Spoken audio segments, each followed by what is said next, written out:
Hello students, this is exercise number 18 of the Progressive Monthly Magazine, January 2022, on the speed of 100 words per minute. Start.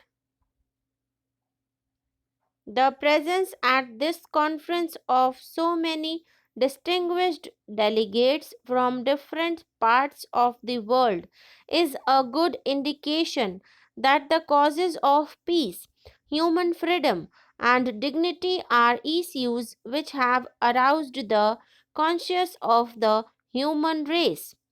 India has been a pioneer in the international campaign against illegal racist regimes in southern Africa.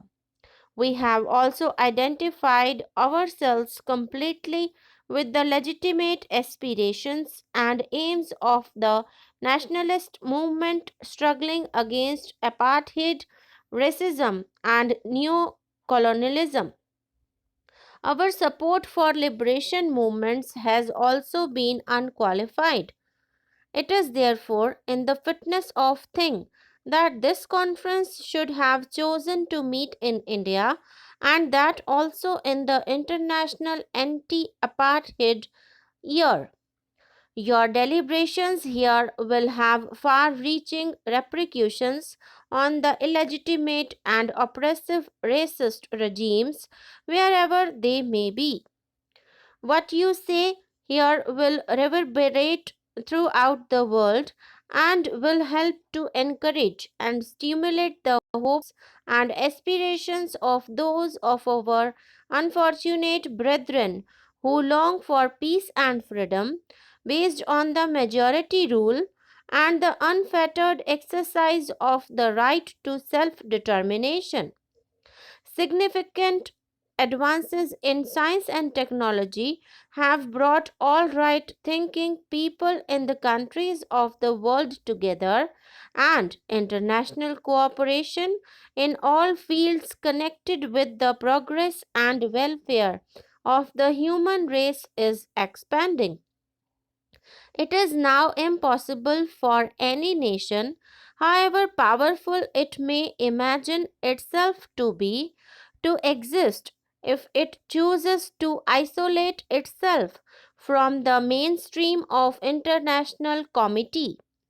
It is our fervent hope in India, and I am sure this conference will fully endorse this view, that efforts to bring about a just and peaceful settlement in Namibia and Zimbabwe will succeed. The United Nations organizations, which represents the conscience of the world, has a very important role in shaping the destiny of the people here and bringing peace and harmony to this troubled area. India's association with the hardships and tensions of life for the minorities in Southern Africa is long and close. Our association with our oppressed brethren in South Africa goes back to those days when Mahatma Gandhi, the father of our nation, lived and worked in South Africa. The increasing awareness of the evils of apartheid and of inhuman distinctions between man and man on the ground only of race and color has further strengthened our resolve to do all that is possible within the framework of the United Nations. The great Mahatma, under whose inspiring leadership India threw off the shackles of the foreign domination, championed the principles of political freedom and human dignity for people everywhere in the world, and, in particular, raised his voice against racial discrimination in South Africa. The Mahatma's principles of non-violence and brotherhood of man irrespective of color, religion, caste and creed are an inspiring challenge to humanity. I have every hope that the distinguished delegates gathered here will carry this message with them, which embodies in it an abiding hope for mankind in a world full of man made tensions, made more dangerous by the furious arms race and the feverish stockpiling of weapons of destruction.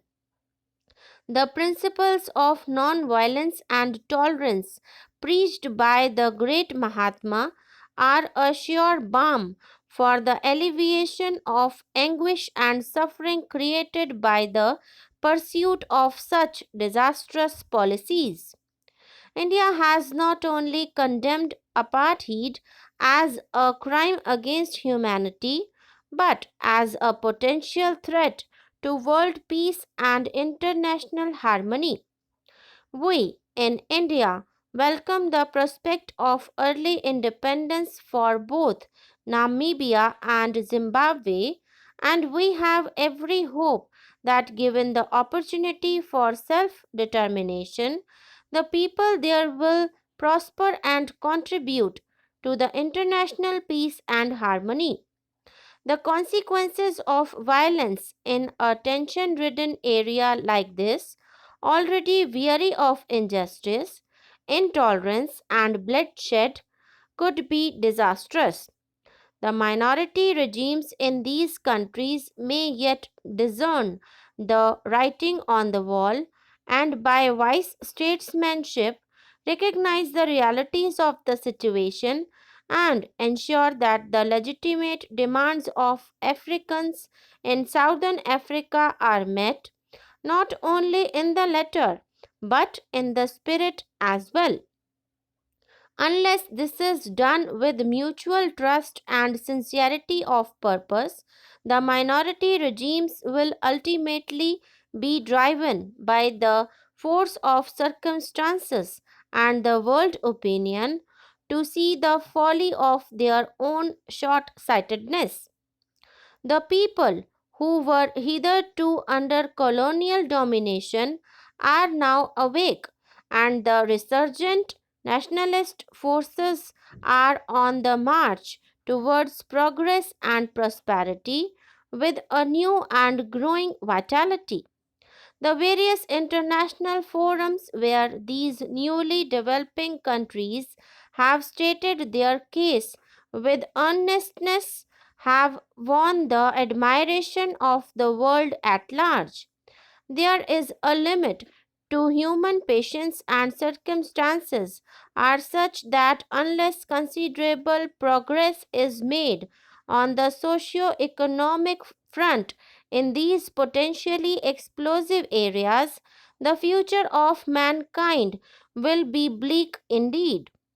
With the technological advances which have been made and which have brought the people of the world closer to each other, it is no longer possible for the world to exist on the basis of the haves and have not at present.